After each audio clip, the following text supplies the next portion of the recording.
You are listening to The Pilgrim on the 405 with Will Christ. Join him as he and his guests discover how businesses thrive in California.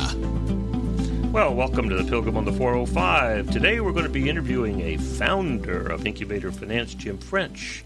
We'll talk a little bit about how his business got started, how this idea turned into a significant business for his clients, and then we'll take a little look at what technology can bring to businesses and help businesses in California thrive. So, Jim, welcome to The Pilgrim on the 405. Oh, thank you for having me. I'm excited to be here. Yeah, I've known you and Paul. Well, my goodness, I've known you and Paul for about the same amount of time, but there was a time before I knew that you both knew each other. Right. Yeah. Yes. It's been a long time, and it's been a journey. That's right. So tell us a little bit about how Incubator Finance came into being. Okay. Well, originally my background is I am an accountant. So I left college and started at Deloitte, where I spent about 2.5 years there.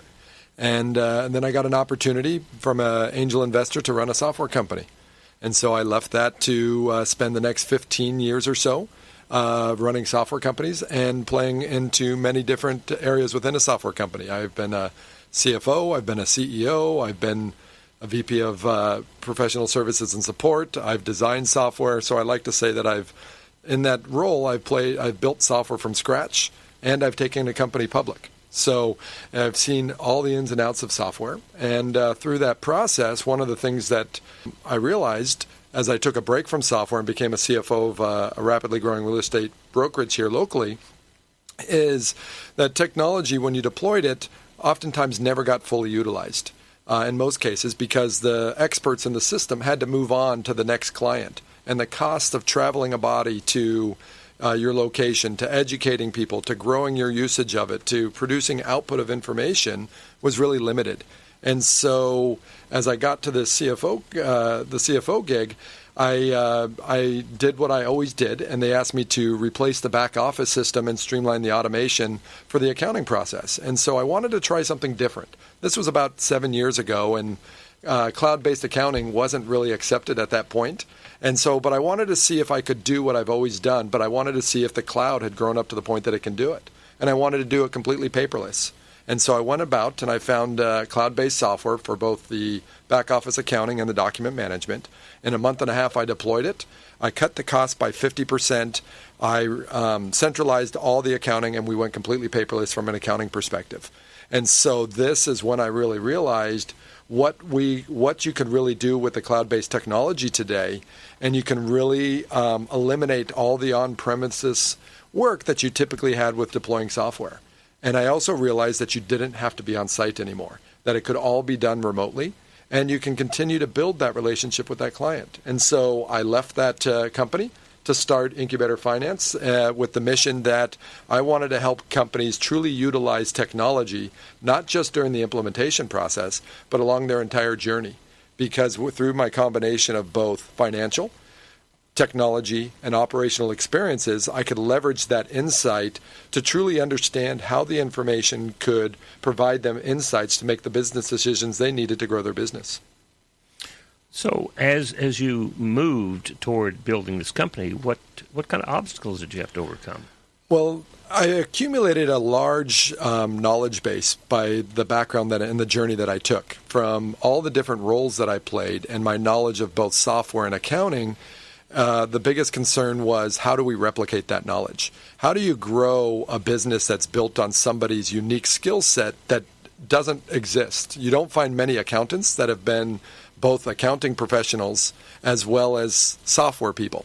And so it was a very hard process to say, how am I going to scale this? I can go and turn this into a consulting arrangement, but how do I structure this in a way that I can scale it? And number two, we can make it affordable for customers because we can't continue to charge them consulting rates. And so those were the two obstacles that we wanted to overcome.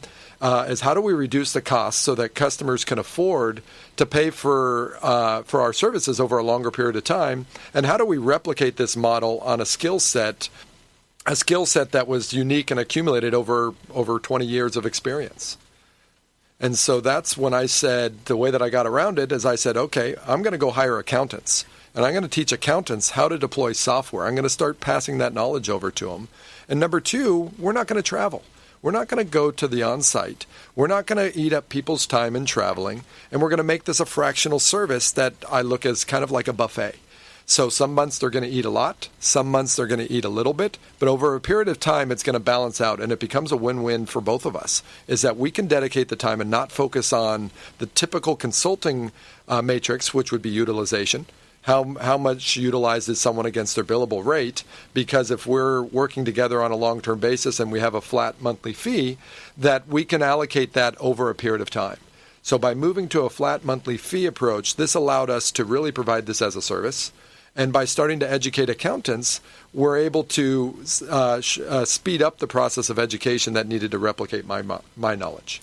Well, all right, so when somebody engages you, what are they getting from you? It's not just software. Yeah, it's basically outsourcing the whole back office functionality. So we will go and find the best software, right? So our focus isn't always on the price of the software. It's on the value that it's going to bring. And in today's software climate with cloud-based software, there's new software that's developing every day. So, for example, 2 years ago, there was a lot of time and expense tracking software, but there wasn't a lot of document management software. Today, we're seeing a lot of document management software that is cloud-based showing up. Tomorrow, we're going to see more inventory management softwares that becomes cloud-based, because as they move from more and more complex software that takes longer to reproduce in a cloud-based environment, we start seeing that transition. And so through that process, it allows us to bring that whole software package together for them, find out the combination of best price, best functionality, best scalability, and as well as the ability to assemble that. So by looking at it from an accounting perspective, or more importantly, an output perspective, we design our systems backwards. So what that means is we look at what's going to drive that owner's experience. So what they're getting from us is our knowledge around, if I'm a construction company, what are the things that I'm going to track? And how do I funnel the information through the software to produce that output? So they get not only the technology, they get the financial acumen of a very skilled team of accountants, and they get this informational architecture that flows the information through all these different systems to produce the output they're looking for. And then finally, depending on their size and where they are in their evolution, they also can have a back office accounting team that they can pay on a flat monthly fee that they know will never quit, that they will have a skill set ranging from bookkeepers to controllers to CFOs that they can get on a fractional basis where they wouldn't be able to afford them, removing the barriers that they have to manage and maintain those people on a skill set they may not necessarily have. So they're bringing in experts around technology, they're bringing experts around informational flow, they're bringing experts around accounting and how to use the tools effectively and efficiently, and getting that all at a fraction of if they tried to accomplish this on their own. So one of the important pieces is workflow process development. Absolutely. And we've spent a lot of time on understanding by industry how that information should flow through the system and how we should store it to produce that output. So we've taken accounting and turned accounting into an operational accounting as well. So historically, you have income statements, you have balance sheets. We've brought in this whole new concept of operational accounting. So whether you're doing a purchase order or whether you're doing a sales order, we're now storing this in a way to produce serious output so I can understand immediately by customer, by project, what is my sales backlog? What is my invoice backlog? What is my revenue backlog? How much have I committed to spend? And so by looking at this by vertical, we've built these components that we have then assembled by vertical so you get this complete system with this consistent, repeatable informational flow that produces huge amounts of information. So give me some stories about companies, because now I'm presuming that there are not many companies that come to you and saying, I want to buy your system. So typically, and you're 100% correct, people don't come to us and say, I want to buy software. The people that we get say, I need to gain insight into my business. It's typically owners, right? So oftentimes it's the owners coming in and saying, my business has got to the point that I can't stay in the middle of my business. So we call it the spider web concept. Is an owner typically sits in the middle of his business and they can feel everything that's going on around them because they're sitting in the middle of it, or their gut can tell them what's happening. But then a business gets to a point that they can no longer spread themselves thin enough to actually stay in the middle of that spider web, and they've got to start putting in tiers underneath them to help them execute. That's when they start losing visibility. And so that's when an owner will come to us and says, I need to gain insight into my business. So not one of them come to us and say, I need software. They come to us and say, I need to gain insights into my business, and could you help me get there? And that's where we have a discussion around what are the drivers of their business? What's the information that they're not getting? What do they need to understand so their business can get to the next level? And that's where we start then putting together the process and the tools necessary to get them there, as well as we don't do it all overnight. And that's the key, that one of the things that we do is we can build a roadmap that matches their growth perspective and their financial budget perspective that they need to roll this out. So today, they may just be wanting to do expense management or document management. Tomorrow, we're going to get into Salesforce integration and building Salesforce to automate that sales process, right? So, and as we start this journey, we know what the end state will be so that we can provide them that guidance. So working with a company that's working with entrepreneurial operating system, with EOS. Yes. That owner who you were talking about sitting in the middle, that owner would be sitting in the team, right? Correct. The team meeting, and in that leadership team, they would be the ones who would be as hungry as the owner for all of this data so they can make good decisions. Well, and that's the interesting thing that we found, and it's great that you brought up EOS, is what we found after we've done this, right? And we've done this process for well over 100 different companies and many different verticals, is we understood that once we started producing this output of information, businesses didn't know what to do with it. They craved it, they wanted it, but they didn't know how to read it. And so this is where we changed as we've gone through it and says, hey, you need to have someone from your organization that's going to help transform you. Or you need to bring in a partner that specializes in EOS or different processes that help you start understanding how to take advantage of this information and transform your business to be looking at this information to guide your business, as opposed to just looking at it as, I have to produce an income statement for my bank, or I have to do an income statement for the tax return.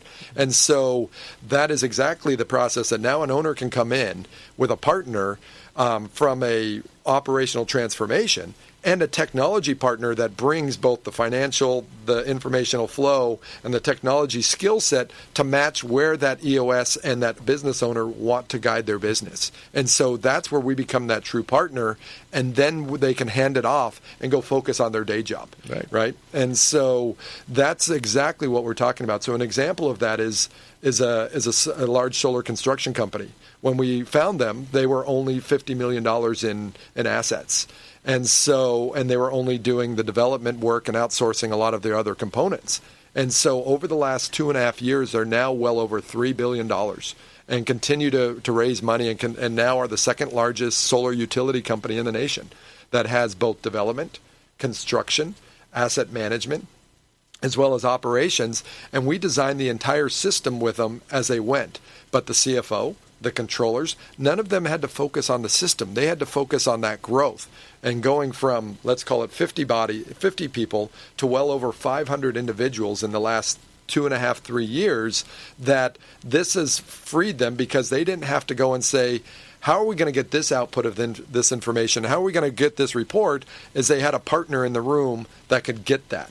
Right? We knew how to do it from an accounting perspective. We knew how to do it from a system perspective, and they can go and focus. And then as they were ready to consume that information, they can consume it.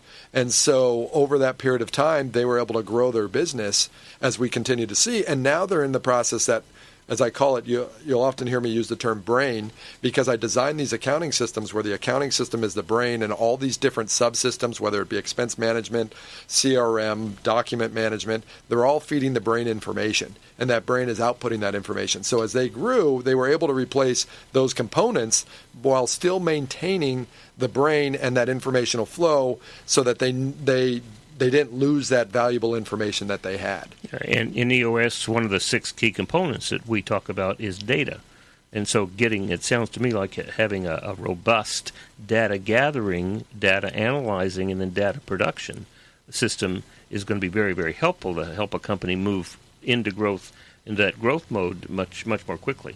Absolutely. And the key around all this is where that data is stored and how that data is stored. Once you've figured out how to store that data for that output, you can always enhance the user's experience. Whether if I'm doing purchasing, I can enhance how that purchase and how that information goes to how that gets created. But I don't need to change, once I figured out the right way to store it, how to store that information for that output. And the key around it is how that information is stored. And that's why I talk about the fact that this operational accounting element has really taken accounting to a whole nother generation.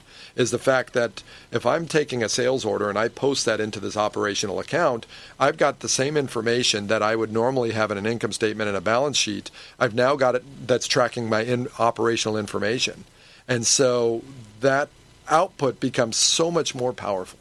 And we're not talking about accounting anymore. No. Accounting, I believe, this is the next evolution of accounting. We're talking about taking operational transactions, turning it into financial information, and exporting it back out, or presenting it back out as operational data, right? At the end of the day, that's what drives a business. An income statement and a balance sheet check us at a single point in time. Right. That's way too slow. It's and so if you look at what are the keys in a balance sheet, I want to understand what is my trend on AR and my trend on AP and trend on debt and my trend on deferred revenue, and I want to see all those together so I can see where those lines cross, because if I see AR go up but I see my cash dip down, I know I've got a problem. If I see AR go up, I see cash go up, and I see deferred revenue go up, then I may have a delivery problem, and I know I can go and address it, and then I can go look at other key matrix that are helping me drive it. So there are elements of a balance sheet that help me, but the fact that I understood on 12/31 that my AR balance was $12,000 or $5 million, that has no value to me. What is that compared to last month? What is that compared to a year ago?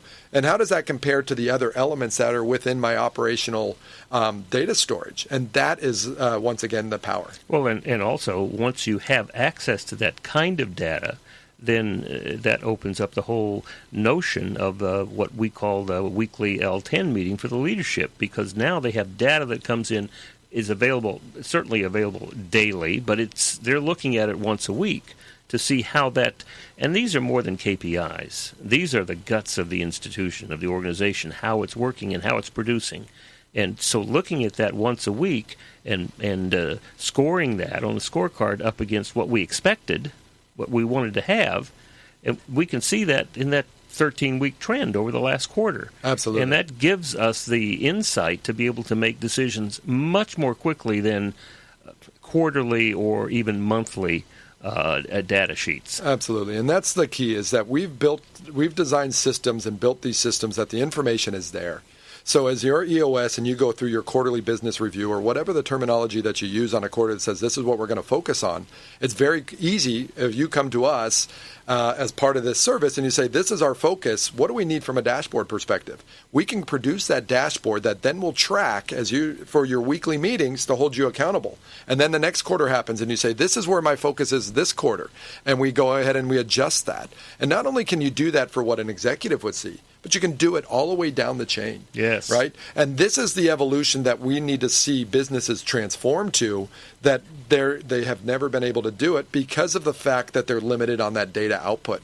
Is now that they've got the data, now we've got to go through an education process to teach them how to use that data through the entire organization. And this is where I start seeing the real power of an EOS come into play, because in the past, EOS could only do with what they got. And if you're sitting on QuickBooks, or you're sitting on a Dynamics, or you're sitting on these old legacy systems that are not storing the data properly for you, then you're waiting around for somebody to finish a spreadsheet. And by the time you get the spreadsheet, you're already 2 months down the road. Well, no, this is much more like the news crawl at the bottom of the television. Absolutely. Right? So that as we roll out EOS to the entire organization, we're giving access to the data to everyone in the organization as they need it. Absolutely. And then we're also, in the same way that we're teaching them that, number one, they can achieve rocks, they can make things happen at whatever level they are in the organization, They have the ability to do that. Number two, they can make decisions about how to improve what's going on in the organization at their level, and then giving them access to the information, the data that supports that and tracks that. That transforms the entire organization from one that's dependent upon a vision that nobody really knows about, a system that people tell them they have to do, which means they probably won't, or they'll have great resistance to it. It transforms that to something that we all share in ownership, know where we're going, how we're going to get there, and we regularly celebrate our progress toward that. Absolutely. And the key here is you can now use a system to align that. So at the moment in time that the vision is created and the executive team says this is our focus this quarter, that hierarchy goes all the way down. And now you can empower the people. The reason you couldn't empower the people in the past is they didn't have enough information to make a decision like you would make a decision. But if you give them access to that information to make the decision, they're likely going to make the same decision that you would have made if you're sitting in there. And now you can trust it. But if they make a wrong decision, you've also got the dashboards and what I often call guardrails. And I attribute this to Disneyland when you're driving on Autotopia, that you can't take that car off the track. Well, that's what happens in the weekly scorecard. Absolutely. You're noticing it where we're off track here. How do we... Is this an anomaly or is this a trend? And then we can address it. And then you also can drill down into it, right? Yes. So the key is that we can provide various layers that each type of user or consumer can store, right? Whether it be a performance card that's driving my backlog, whether it be a bookings number that I'm comparing against the budget. But if you then say that number's off, that detail is in a dashboard right below that you then can go and consume it. So the way that we've also designed our dashboards is in a way that gives you quick informational output, but that detail that backs that up is right there available to you as well. And then we just attune that to each level in that hierarchy to get there. All right. Very exciting, Jim. This is a very exciting breakthrough in the way that we look at data and how we use that throughout the organization. So I want to take a break here and listen to one of our sponsors, and then we come back and talk about how businesses can use this to transform how they are interacting with their marketplace. Perfect.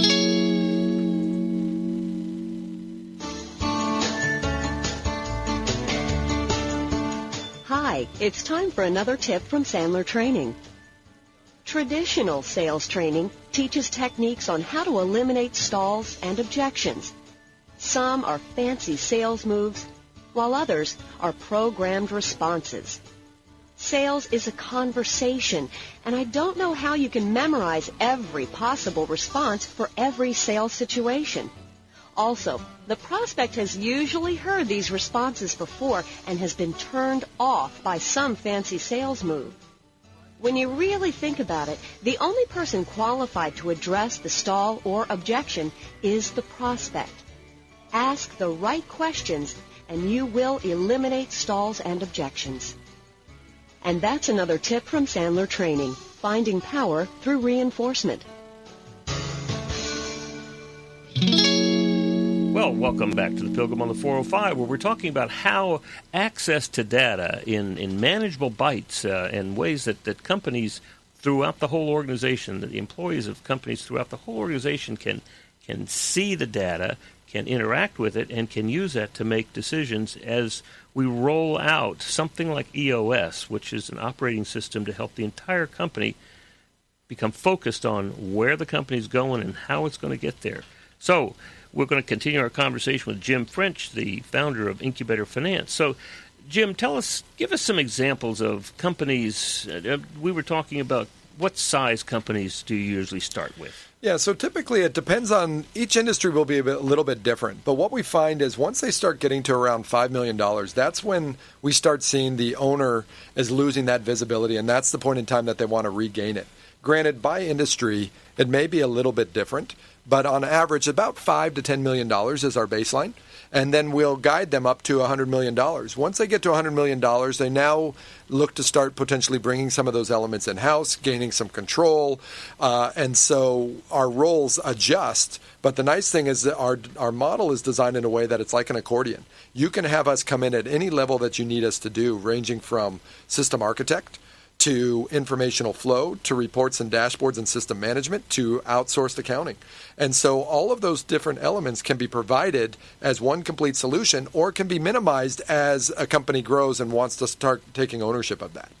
All right, so give me an example of a company, $5 to $10 million that it wants to grow. How do you start? What happens? Yeah, so typically we have a discussion around the drivers of their business, right? And then we go through, there's really three main phases that we look at, which is the order to cash, which is sales orders coming in, converting themselves to invoices, and going to creating cash and revenue recognition. So we look at that cycle and we understand what's going on there, and what are the key steps that are going into that process, and what are the data elements that we're going to want to track and gain visibility into. So if we're a software company, we care about what's the MRR, right? What's our CAC, right? What's our turnover cost or our churn? Those are the focuses that we have there. And so we get a focus on that order to cash cycle. Then we go and we focus on the procure to pay cycle, right? How are we buying stuff? How are we spending it? What do we need to track around that spend process? And then we look at the delivery process and says, what's going on delivery? Obviously in inventory, you've got inventory management and professional services. You're delivering a service, so you've got to track and manage and keep it accountable. If you're project-based, you want to understand what's the project profitability, right? And so all of those are the three main areas that we're going to go and drill into to get a good understanding. Then there's just the typical admin stuff of how do you handle expenses, how do you do your payroll, and those pieces that we roll into it. But at the end of the day, we have to understand what is the drivers of this particular business. And what you'll find is you may think software companies and housing rental companies are different, or professional services companies that have gone to this flat fee model are different. But at the end of the day, they're very similar in what they're capturing, because they care about the retention of the customer, the churn of the customer. What's my acquisition cost of that customer? How much has my reoccurring revenue increased? What is my reoccurring revenue against my reoccurring costs, right? So those are the drivers on it. If you move to a construction company, it's very different. If I'm a construction company, I want to understand what is my cash position on this particular project? How much have I committed to spend? I may not have got the bill, but I've committed to spend that against what my budget is. So by vertical, we go and we understand those different elements. And because we've done so many different verticals, whether it be construction, whether it be professional services, whether it be insulation, whether it be restaurants, whether it be engineering firms, and the list goes on. Because we've worked across the country and we've partnered with CPA firms across the country to assist their companies, we've got pulled into verticals that we didn't even really want to get into, but we wanted to solve the problem. Well, do you have an example of a manufacturing company? So manufacturing today is more difficult. So we don't focus on that because today, as we talked about, the cloud-based software is continuing to evolve, and the most complicated evolution is manufacturing/distribution. So in my early days, I built software for bakeries, right? And I call it the most compressed distribution manufacturing environment you had, because you had to bake bread that had a 3-day shelf life and you had to deliver it on a truck. So you needed to know what my order was to drive my manufacturing tonight for my delivery tomorrow. So today the technology hasn't gotten there yet because of its complexity. So we focus more on professional services. So let's take a professional services firm that's in that $5 million. And this will also fit into some of construction and other people that follow this project-based world, which we've taken this from people that are shipping containers to people doing professional services, to people doing housing construction or flipping. But at the end of the day, it's this project-based concept that says, okay, I have an order for a project. I have costs for that project. So one of the things in a professional services is they want to understand how much labor hours are going to it. Whether that customer is paying me a fixed fee or whether that customer is paying me a time and material basis, I need to understand what my costs are against that particular project. And so we'll go and we'll set up this project element. We'll go ahead and track that order and handle the revenue recognition on it, because not only I may be able to invoice it today, but I may not be able to recognize that revenue today because I haven't fulfilled my obligation. And so we'll handle that workflow around that. We link that back to the project, and then we go ahead and we track the people's time. And when their time goes in, we track their costs, we track their hours. We also can allocate corporate costs down to that project. So in that way, we can then take their entire business and turn it into an entire project-based business that we know what the profitability is every single project and sub-project associated with that business is. And so that allows them to track in real time when a project's going off the rails. So if I happen to be on a project that is based off of the revenues being recognized, we're invoicing, but I'm seeing that my observable percentage completion is 30%, but my costs are at 70%. Now I can go jump on it and find out what went off track and how do I get it on track, or else I'm going to lose, especially in a flat fee or fixed fee based company. And so those are the types of things that we help them obtain, is understanding in a project-based business how to do that. And then we drive the efficiency around that process for capturing that order. So we'll go and we'll integrate Salesforce into Intact or a CRM into the accounting software to bring that informational flow in so that you get one single point of entry. So a sales order gets put in, we capture the data elements we want, we map them to where they need to go from an architecture standpoint, and then that project gets released out to the professional services tool, whether that be a project management tool. We'll send that project down. We'll send them down the budgets. Now the project managers can go and allocate their resources and set up their project plan. Their employees will go ahead and start tracking their time against the project, against certain tasks.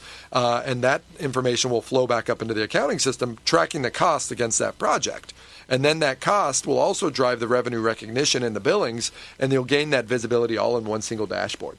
Make sense? It makes a lot of sense. And what I'm understanding is that professional services can be construction. I mean, there's a link between.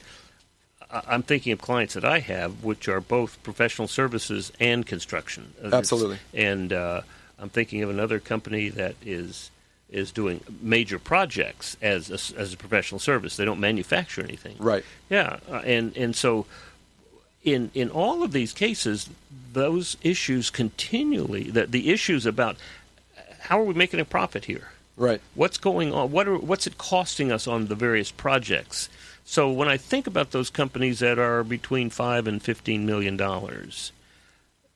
talk to me about how, what kind of cost is associated with it. It sounds very complicated. Yeah, I mean, and the key is that because of the fact that we've, in essence, on my side, have built this into a manufacturing, or what I call a software company on top of software companies, is we've turned this into a solution set. So when we walk in the door and you say, I'm a construction company, we already know what the design has already been. We've already mapped out exactly where the information should go, what the transaction processes that are needed for a construction company are. How are we going to store the information so we can track your commitments versus your spend versus your WIP release and all the different pieces that you need to have inside of a construction company. We walk in the door and we already know that cold. Right? Not from a software delivery perspective, because software people, what you'll often find is they don't actually know how users use their system. And from our perspective, we're users of the system that know how to make software do things that the software people didn't actually plan it to do without customizing. And that's the key. And so when you take the fact that cloud-based software is now an operational cost, it doesn't require an upfront commitment.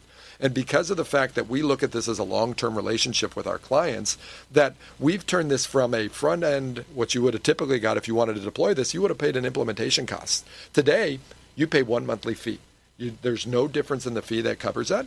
And based on what you have us do, determines that. We'll roll the software in there because we're going to go and acquire it for you. We roll the professional service in that, and we allocate that over the life of the project so you don't have to get hit with that upfront implementation cost. The bookkeeping, if you want us, or the outsourced accounting, if you want us to do that, then that can get rolled into that. So you're looking at, by doing all of that, we can actually do all of this for less than the cost of one individual. So if you happen to have someone and we're not talking about an owner individual. We're talking about an accounting clerk or a AP bookkeeper, that we can drive the automation, and without having to make that investment and get your return over 12 months, you're going to get your return on month 1, right? And month 2 and month 3, because of the fact that you've got the lower cost of the cloud-based software than you typically had in the past. You no longer have to manage that. So any IT resources that gone around it, the efficiencies that we gain in the workflow process reduce the amount of work that's needed to do it.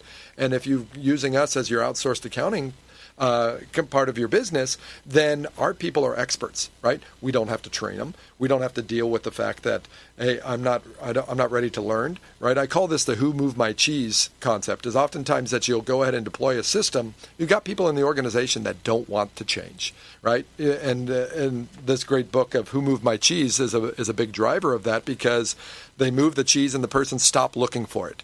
And so all the people that we've brought onto our business are people that are adapted to change. They're people that are experts at what they do, whether it be processing AP bills or putting in sales order, and they understand the informational flow that's already in the system. So when you put all of those pieces together, we're going to be faster, quicker, and cheaper than if you try to do it yourself, especially at that $5 to $10 million phase, and even up to $30 million, because the owner is not focused on managing their controller or managing their bookkeeper or making sure the invoices go out. They're going after and focusing on, how do I grow my business? Where should I be marketing? Who should I be talking to? Who are my sales channels?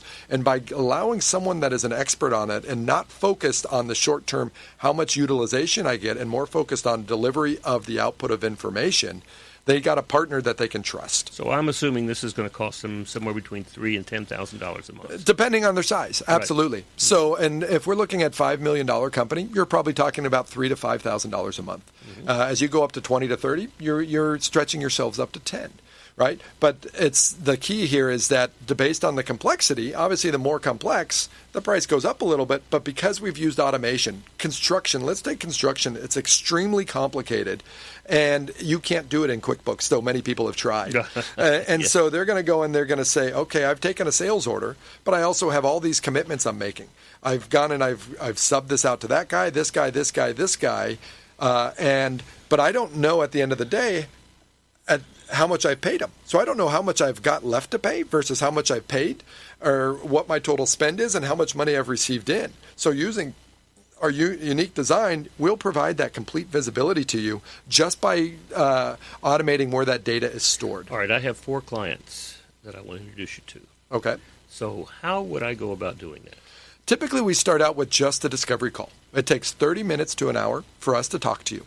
We don't charge for that. We do it as part of our discussion, and in this point, we're gonna show you that we not only understand your business, but we know the outputs of your business that you're going to be driven by, right? And you don't need to go and tell us, I need this software, I need that software. Just like you don't go to your tax account and say you should be using this tax software. You say, I want to pay as little as I can to get my taxes done. And we're not asking you to come and pay as little as you can. But because of the efficiencies that we gained, we're going to have this discussion, and we're going to come back with a design. After 1 hour discussion, we're going to tell you exactly how that information is going to flow, and at the end of the day, what the output is that you're going to see. We're not going to tell you how we're going to get there. And then we're going to move down the path, and then you're going to say, I want that output. Right? And then we're going to go and tell you how we're going to get there. And we're going to figure out what your roadmap looks like based off of the end state that you want to have. This is your buffet model. This is our buffet model, right? And it's also there's also a staircase that people go through on this. We know I made the mistake as one of my early systems. I went and found so much data. I said, this is awesome. Right. Let me just give it to the owner. And I literally put it on a dashboard. It had probably 20 performance cards, which are little snippets of information that's telling them, and a bunch of reports and dashboards. And when I presented it, I heard a thump on the other end, right? Because I mentioned we don't travel. So I heard a thump on the other side because he fell off the chair.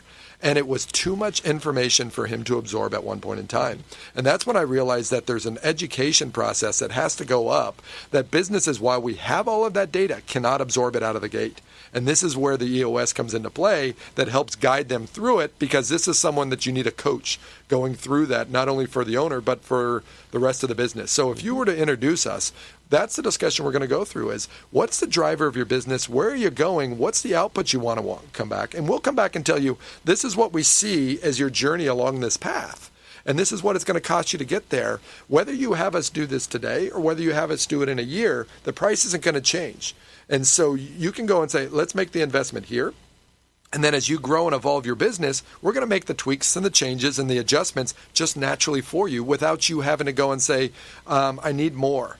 I need more, because we're on this journey for you, and that's the buffet. Well, what I find interesting about this is also that what you are saying is that if a company has a $50 million or $100 million, or in your case, $3 billion 10-year target or 50-year target, whatever it is, if that's where they're going, you're going to be there with them all along the way and evolving to supply Absolutely. the data that they need for that particular quarter, for that particular year, and all along the way. it's not like they've got to reinvent every 6 months. And that's the whole key, right? Is I call it painting yourself into the corner or walking yourself and looking up and seeing a giant wall that you've got to climb and replace. Is because we've designed the system and we've designed it for growth. And we know what you're going to look for, that we've had customers that when you're at 5 million, you don't care about departments, right? You don't care about department budgets. You care about a company budget, but not a department budget. When you get to 20 and 30 and you've got 30 and 50 and 100 employees, now you're going to start caring about my departments and my budget versus actual. And so we just roll that in once you get to that stage. And that's what the key is that the system's evolving with you, and we've built a brain that you don't have to replace. You may replace the hands, the arms, the legs, right? Whether that be a document management system, an expense management, a CRM, right? You may replace those front-end engines, but the brain and the functionality and the way that the information is flowing into it will not change. And so that's why it's a key is this 50 million to 3 billion, they brought on construction.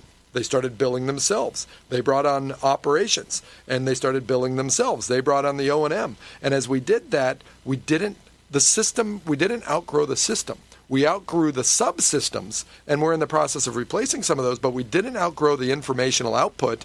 And the key is that the subsystems had to continue to provide that informational output. Well, and some of my clients are in the process of allowing the founder, the owner, to retire and turn it over to an heir, or in some cases a board. And it's interesting because some of these folks never really bought into the kind of information flow that they can have by using the kind of a data system. Absolutely. And so while they were while they did use some new technology, it was reluctant, and so they could never really embrace it. And so what I'm hearing is that this is a huge jump ahead, and it's not simply incrementally adding systems. This is changing the way we go about it. Yeah, it's changing how the systems get put into place, and it's changing how you get there.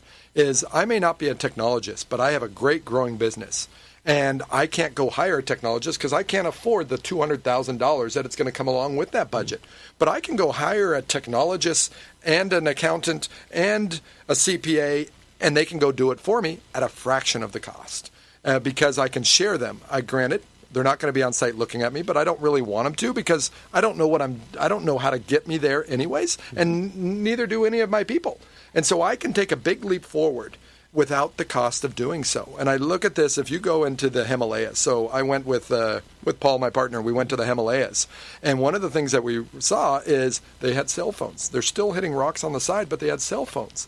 They completely bypassed the hardwired lines that we had in America, and now they're caught up with us because technology allowed them to make that jump. Right. And by having the cloud-based world has really changed our ability to transform and make software work for people, where the old model was software made money for software.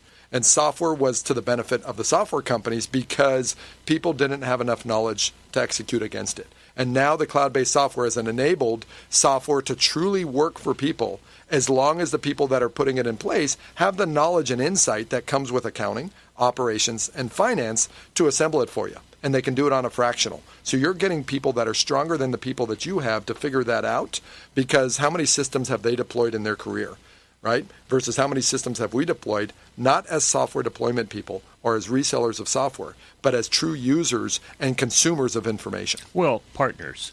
Absolutely. Partners. That's what I find valuable here. Now, so we got a 30-minute discovery call. You do some analysis about it. You bring your mental templates forward. Then what happens? Then we start on the project. And if there's no integrations, we're done, and we've got that baseline system operating in 45 to 60 days. Mm-hmm. Integrations, depending on their complexity, may push it out to 90 to 120 days. Mm-hmm. But we can start that transformation process and that baseline and get ready so that now you can absorb your system in that 60 days. And after you go live, after that 60 days, it's going to take you a month or two for people's process to change and to adapt and for us to educate them. And the power is you don't have to have us come out for more training. We've designed this model in a cloud-based world, and we also designed it into what we call just-in-time training. Is we don't sit in a class on a Friday, teach you, and by Monday everybody's forgot it, and a month later nobody has any recollection. Is we go ahead and we'll train you on the cloud, we'll record it, we'll store it up in your project management. If someone needs to see it, they can pull it down, or we can jump on and look over their shoulder. So the moment they need us, we say, yep, here we are. We stand up, we're looking over their shoulder and say, okay, click that button. Okay, perfect. You got it? Kind of. Okay, let's do another one. Okay, and they may forget because they only do it once a month, and so we'll go and we'll educate them again. Well, that's how I learned software when I jumped in to do users guides for Toshiba. I had a great mentor behind me. There were 12 of us writing.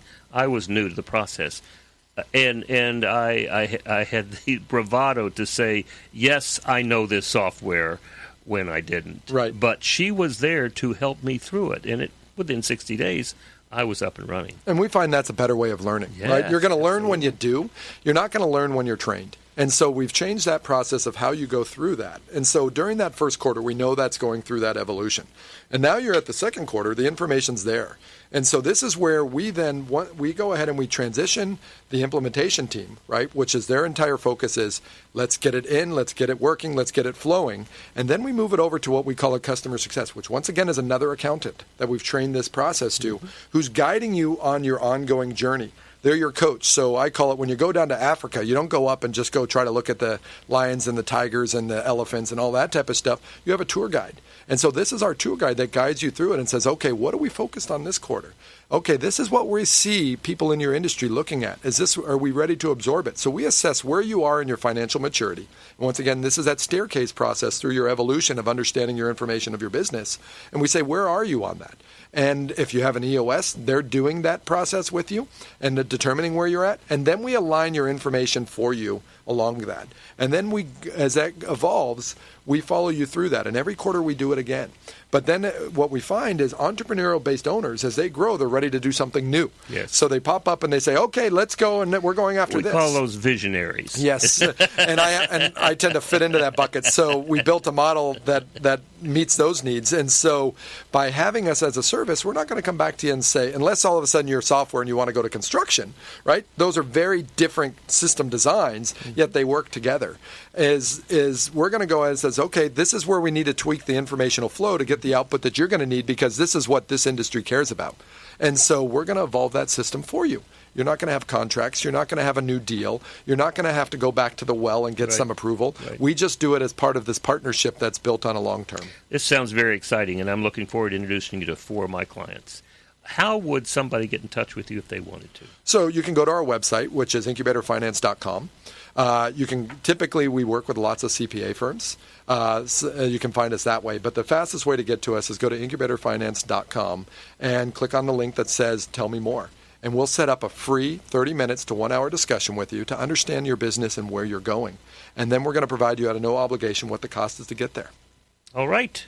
Well, there we go. It sounds like a lot of excitement and enthusiasm for companies that are ready to move, maybe reluctant because of technology and all the pieces that have to work together.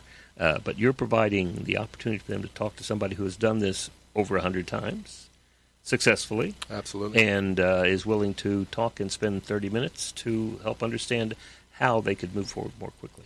Absolutely. Thanks a lot for being with us, Jim. I look forward to many more conversations. Thank you for the time. So here we are with the Pilgrim on the 405, talking to you about how technology is not just a series of incremental changes, and it's not.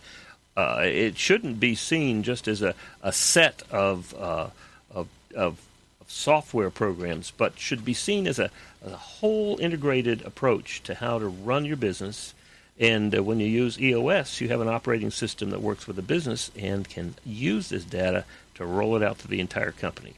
So this is the Pilgrim on the 405, wishing you a great week and looking for ways to make businesses thrive in California.